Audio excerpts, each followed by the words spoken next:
नमस्कार दोस्तों, एसएससी ज्ञान में आप सभी का स्वागत है। आज हम इस वीडियो में एसएससी एमटीएस 2023 के 10 मई को जो एग्ज़ाम हुआ था उसके जीएस के तीनों शिफ्टों के सभी 75 प्रश्नों को लेकर इस वीडियो में आ चुके हैं। तो वीडियो को पूरा देखिएगा और वीडियो पसंद आए तो वीडियो को लाइक और चैनल को सब्सक्राइब ज़रूर कर लें, जिससे आप सभी तक डेली के मेरे एमटीएस के जो वीडियो बनाते हैं वो टाइम से पहुंच सकें।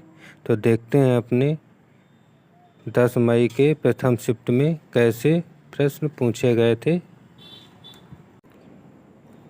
पहला प्रश्न था, सन 1867 में केशव चंद्र सेन ने आत्माराम पांडुरंग को कहाँ पे प्रार्थना समाज की स्थापना करने में सहायता की थी?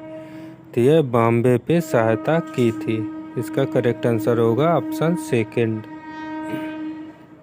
अगला प्रश्न था, स्टीएप्सिनल एंजाइम को वसा अम्ल और ग्लिसरॉल में बदल देता है, जिसे कहते हैं, तो इसे अग्नाशय कहते हैं जो इसे बदल देता है। Option third.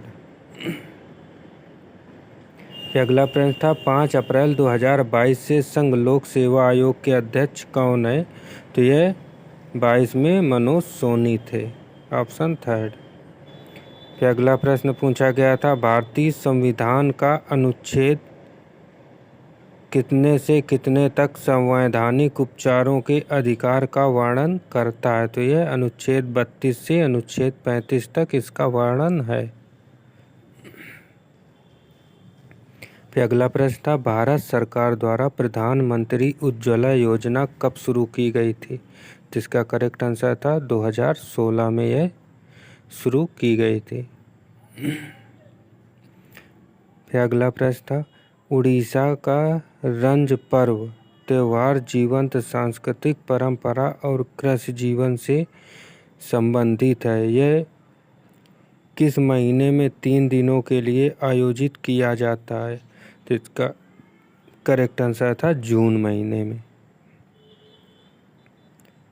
फिर अगला प्रश्न था, 22 में लोकसभा में पारित कौन सा विधेयक राष्ट्रीय रेल एवं परिवहन संस्था बड़ोदरा को गति शक्ति विश्वविद्यालय में बदलने की मांग करता है? तो इसका करेक्ट आंसर था केंद्रीय विश्वविद्यालय संशोधन विधेयक। Option third. फिर अगला प्रश्न था कि निम्न में से कौन सा बौद्ध विश्वविद्यालय भारत के बिहार में स्थित है? तो इसका आंसर था नालंदा विश्वविद्यालय। अगला प्रश्न पूछा गया था, स्वराज मेरा जन्मसिद्ध अधिकार है और मैं इसे लेकर रहूँगा, यह नारा किसने दिया था? तो इसका आंसर था बाल गंगाधर तिलक ने यह नारा दिया था। फिर अगला प्रश्न पूछा गया था कि इस प्रसिद्ध भारतीय शास्त्रीय नृत्यांगना को पहचानिए, वह भारतनाट्यम और ओडिसी नृत्य शैली दोनों की गुरु हैं। उन्हें वर्ष 1987 में संगीत नाटक अकादमी पुरस्कार दिया गया था। तो इसका करेक्ट आंसर था सोनल मान सिंह। अगला प्रश्न पूछा गया था, राष्ट्रपति द्रौपदी मुर्मू ने एक वर्चुअल इवेंट के माध्यम से किस वर्ष तक क्षय रोग को खत्म करने के लिए प्रधानमंत्री टीबी मुक्त भारत अभियान और निश्चय 2.0 पोर्टल लॉन्च किया? तो इसका आंसर था 2025 तक। अगला प्रश्न, निम्न में से आनंद नीलकांतन के पहले उपन्यास का शीर्षक क्या था?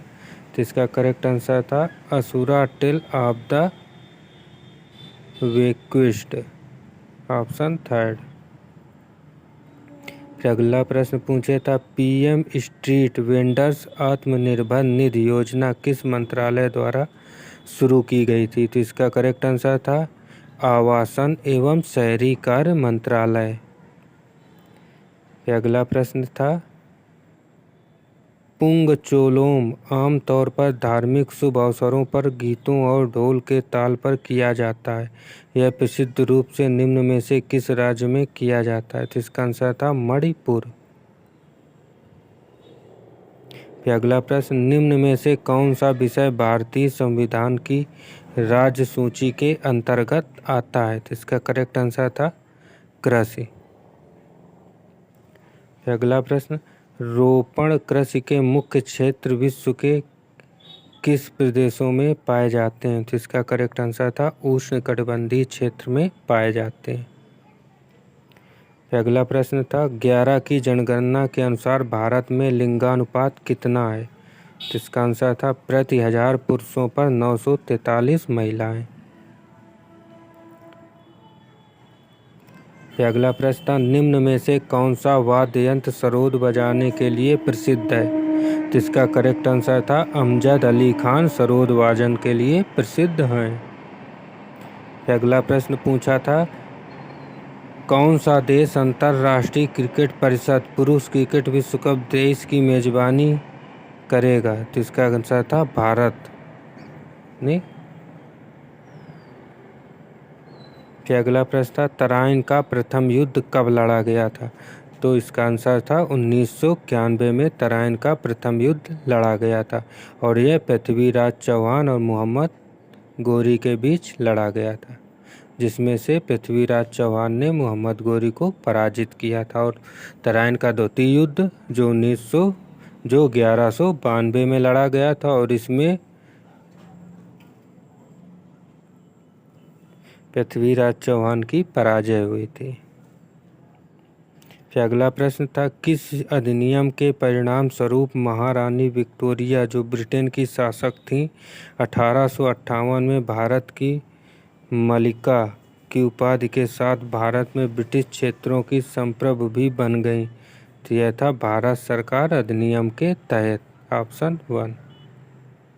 फिर अगला प्रश्न था इंग्लिश ईस्ट इंडिया कंपनी ने किस वर्ष में बंगाल की दीवानी प्राप्त की थी? तो इसका करेक्ट आंसर था 1765 में। फिर शिफ्ट का अंतिम प्रश्न, प्रसिद्ध Hirakud captive thermal power plant निम्न में से किस राज्य में स्थित है? तो इसका करेक्ट आंसर था उड़ीसा राज्य।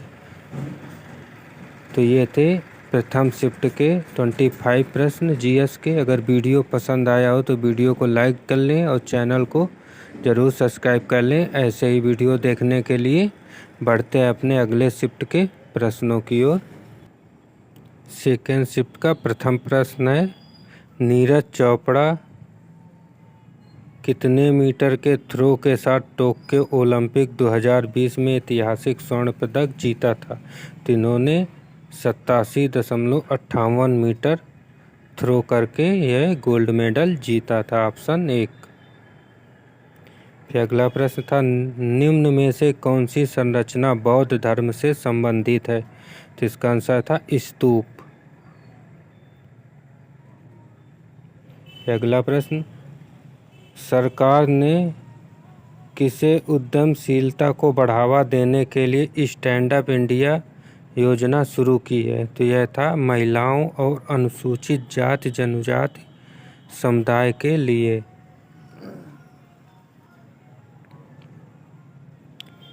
फिर अगला प्रश्न, राष्ट्रीय कृषि और ग्रामीण विकास बैंक का मुख्य कार्यालय कहाँ पर है? तो इसका आंसर था मुंबई में।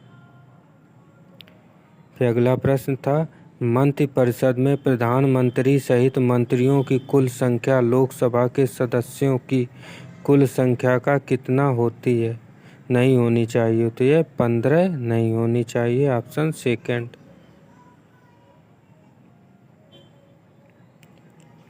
फिर अगला था चपचार कुट महोत्सव भारत के किस राज्य का एक प्रसिद्ध त्यौहार है?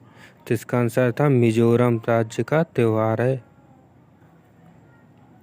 फिर अगला था निम्न में से किस क्षेत्र में वर्ष भर दिन और रात लगभग बराबर होते हैं? तो इसका आंसर था भूमध्य रेखीय क्षेत्र में। फिर अगला प्रश्न था स्थानांतरी कृषि को किस राज्य में झूम के नाम से भी जाना जाता है? तो इसका आंसर था असम।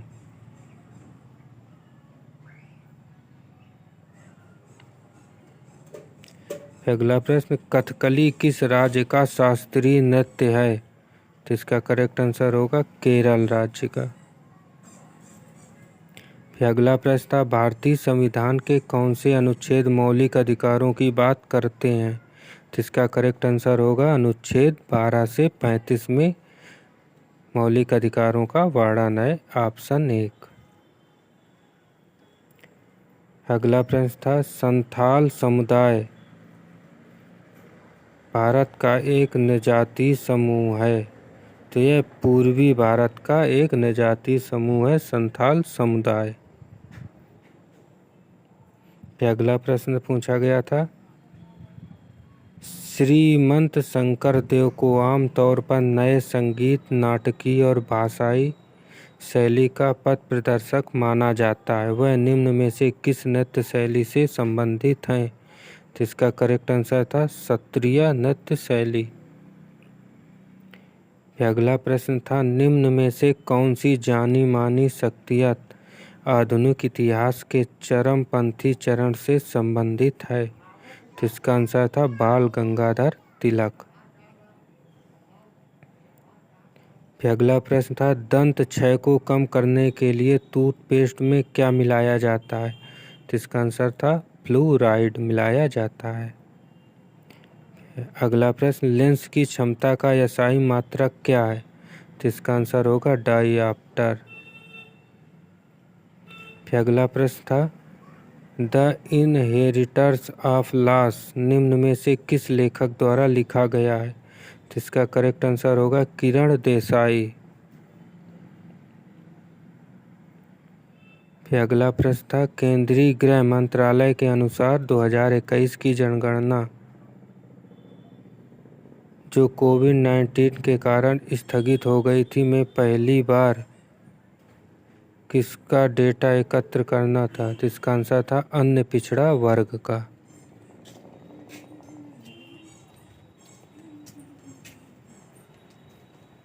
फिर अगला प्रश्न था, प्रवास में वे कारक जो लोगों को अपने निवास स्थान अथवा उद्गम को छुड़वाने का कारण बनते हैं क्या कहलाते हैं? तो इसका करेक्ट आंसर था प्रतिकर्ष कारक। फिर अगला प्रश्न, विश्व में सर्वाधिक वर्षा वाला स्थान कौन सा है? तो इसका आंसर था मासिनराम। फिर अगला था, उर्वरक के संदर्भ में निम्न में से कौन सा सही नहीं है? तो इसमें से सेकंड ऑप्शन, ये मृदा को ह्यूमस प्रदान नहीं करते, यही ऑप्शन सही नहीं है। फिर अगला था, चोल काल के दौरान किसको ब्रह्मदेव प्रकार की भूमि के रूप में जाना जाता था? तो इसका आंसर था ब्राह्मणों को उपहार में दी गई भूमि को ब्रह्मदेव के नाम से जाना जाता था। फिर अगला प्रश्न था, निम्नलिखित में से स्वतंत्रता सेनानियों में से कौन 1858 में पुणे में फर्ग्यूसन कॉलेज के संस्थापक में से एक थे? तो इसका करेक्ट आंसर था बाल गंगाधर तिलक। अगला और इस शिफ्ट का लास्ट प्रश्न था, निम्न में से किस गायक को दादा साहब फाल्के पुरस्कार से सम्मानित किया जाता है? तो इसका करेक्ट आंसर था आशा भोसले को।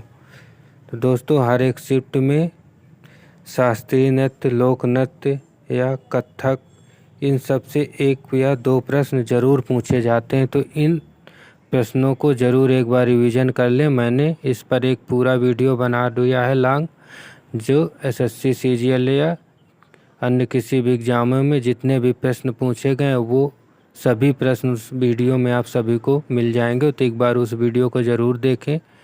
चैनल पर जाकर आप सभी को ज़रूर उससे एग्ज़ाम में सहायता मिलेगी।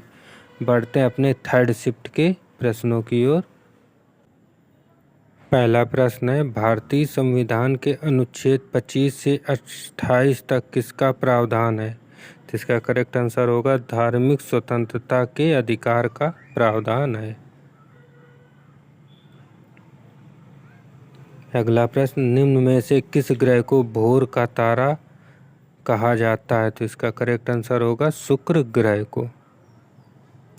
फिर अगला था मानक जनगणना परिभाषा के अनुसार मुख्य श्रमिक वह व्यक्ति है जो एक वर्ष में कम से कम कितने दिन कार्य करता है? तो इसका करेक्ट आंसर था 183 दिन। फिर अगला प्रश्न भारत में वित्तीय वर्ष की अवधि कितनी है? तो इसका करेक्ट आंसर था प्रत्येक वर्ष 1 अप्रैल से प्रारंभ होकर अगले वर्ष 31 मार्च तक। फिर अगला प्रश्न प्रधानमंत्री आवास योजना शहरी किस केंद्रीय मंत्रालय द्वारा शुरू की गई थी? तो इसका आंसर था आवास और शहरी मामलों के मंत्रालय द्वारा। अगला प्रश्न था वर्ष 2011 में Guinness book of world records के आधिकारिक तौर पर उन्हें संगीत इतिहास में सबसे अधिक गाने रिकॉर्ड करने वाली कलाकार के रूप में मानित किया था।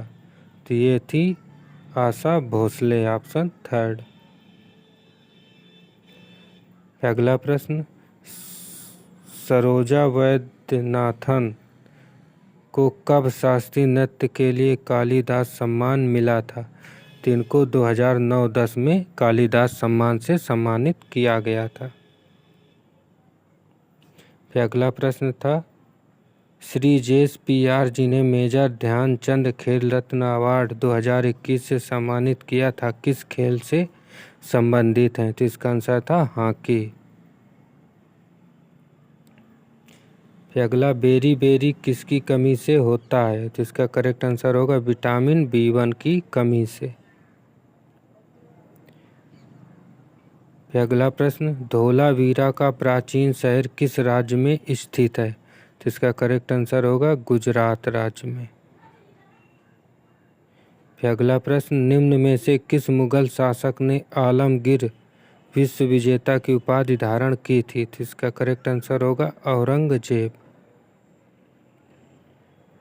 फिर अगला प्रश्न निम्न में से कौन सा राष्ट्रीय उद्यान महाराष्ट्र में स्थित नहीं है? तो इसका करेक्ट आंसर होगा बांधवगढ़ राष्ट्रीय उद्यान।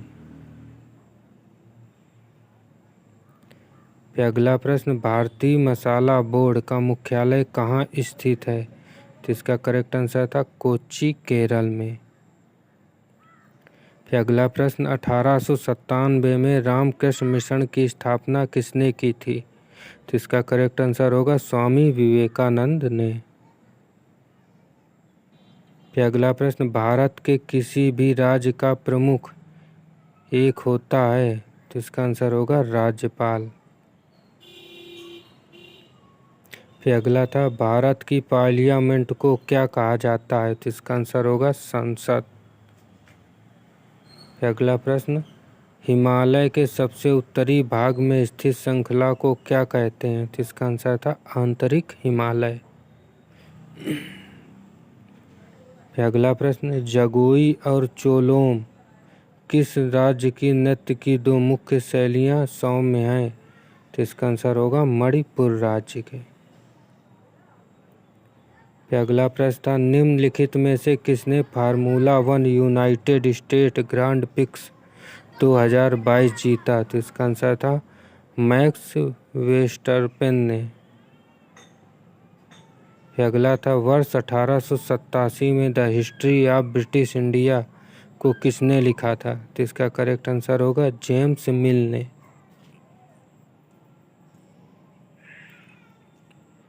फिर अगला प्रश्न था दशहरा उत्सव को किसके नाम से भी जाना जाता है? तो इसका आंसर होगा विजयादशमी। फिर अगला था निम्न में से कौन सा एन ऑटोबायोग्राफी टुवर्ड्स फ्रीडम पुस्तक के लेखक हैं? तो इसका करेक्ट आंसर था जवाहरलाल नेहरू।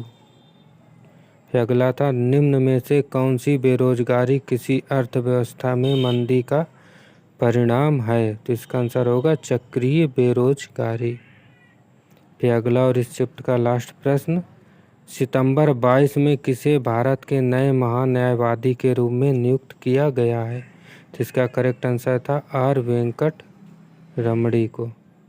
दोस्तों ये थे थर्ड शिफ्ट के प्रश्न और टोटल 10 मई का जो एग्ज़ाम हुआ था उसके तीनों शिफ्टों के 75 प्रश्नों का पूरा विवरण। तो देख रहे होंगे बच्चों किस टाइप के एसएससी एमटीएस में और कहाँ से कैसे प्रश्न पूछे जाते हैं। इसलिए एग्ज़ाम से पहले जिनका भी एग्ज़ाम है एक बार सारे शिफ्टों के जीएस के प्रश्नों का ज़रूर रिवीजन कर लें, जिससे आप सभी को एग्ज़ाम में काफ़ी सहायता मिलेगी, क्योंकि हर वर्ष कुछ प्रश्न पिछले सालों से ज़रूर रिपीट होते हैं और आपको एग्ज़ाम में उससे सहायता मिलेगी। तो मिलते हैं ऐसे ही अपने अगले वीडियो में, तब तक के लिए नमस्कार, जय हिंद।